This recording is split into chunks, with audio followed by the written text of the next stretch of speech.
In front of me, I see the men and women of business. Heroes, sometimes silent heroes, but heroes all could be. And a lot of you might say, no. That's for firemen, Babe Ruth. To answer that question, I have to talk about my grandfather. My grandfather was a blacksmith, and he won a prize at the state fair for on a stand picking up a horse. So, heck of a guy. But he smoked. I think everybody smoked back then. And he got emphysema. And by the time it was the 1950s and I was a young little lad, he needed a shot of brandy to get out of bed in the morning. And he was going to die.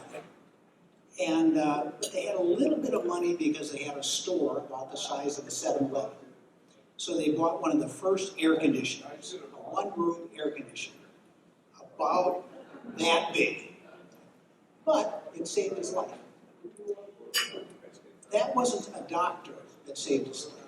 That was somebody in business that was starting this newfangled thing. People that didn't have an air conditioner, well, they died. And today, when the power goes off in Chicago, dozens, sometimes hundreds of people die because they're on the edge. They're old, not too healthy. And their lives are improved because of people like you doing different things with nutrition and housing and transportation. And the government has looked at this carefully. And they've concluded that when the economy receives an extra $5 million by doing the same thing more cheaply, or at the same money doing it better, on average, a life is saved. So you might sit back and contemplate yourself over your career. How much have you improved things? How much have you contributed to the economy, made it better? And for every $5 million that you've done over your career of improvement, you've saved a life. I bet the people in this room have saved more lives, indirectly of course, than in any group of firemen going. Certainly more than Babe Ruth. But that's hard to define. Firemen, they run into the fire. But how about you? How do you define yourself? It's hard to do that.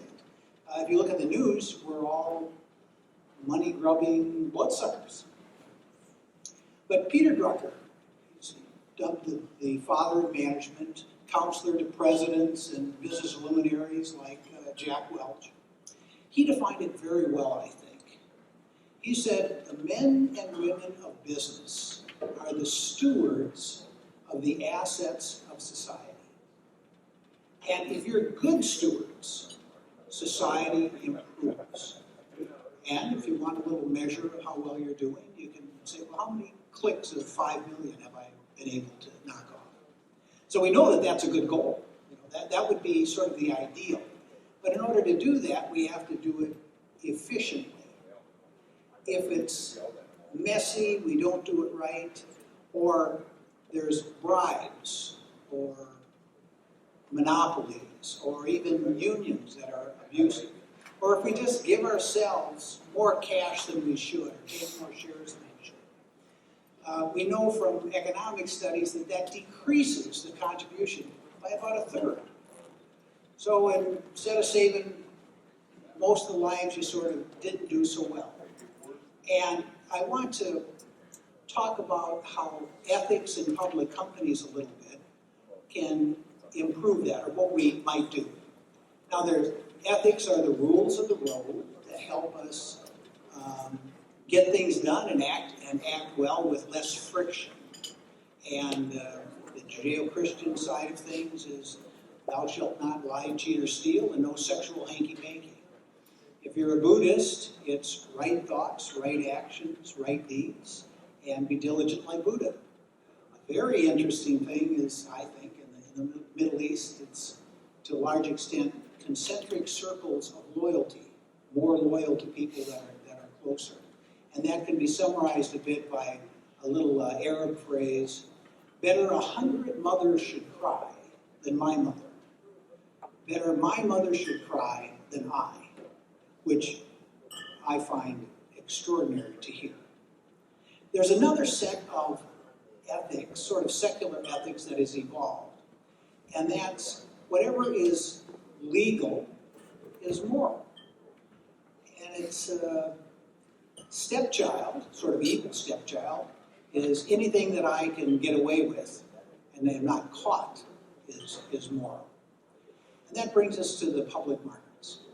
The public markets, there's many people here involved, more involved than I, more experienced than I.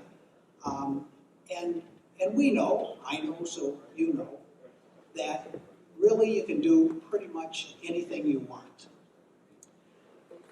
But we can, so how do you balance that against something that you're familiar with? And I think people are more familiar with partners. If I said, has anybody in here had a partner? Pretty much every hand would go up. If you said, would you cheat your partner? Most people wouldn't raise their hand, or nobody would raise their hand.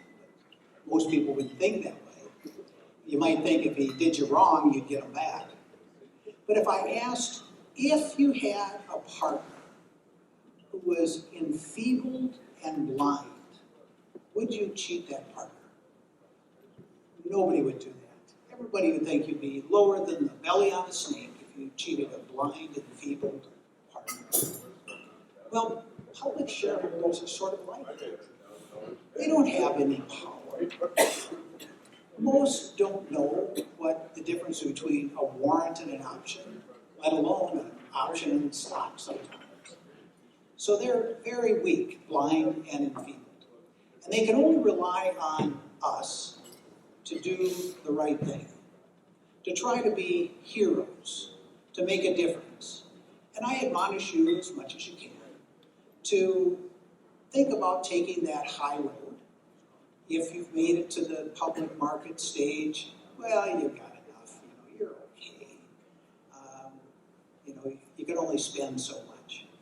And ask yourself instead, well, how many lives have I saved this year?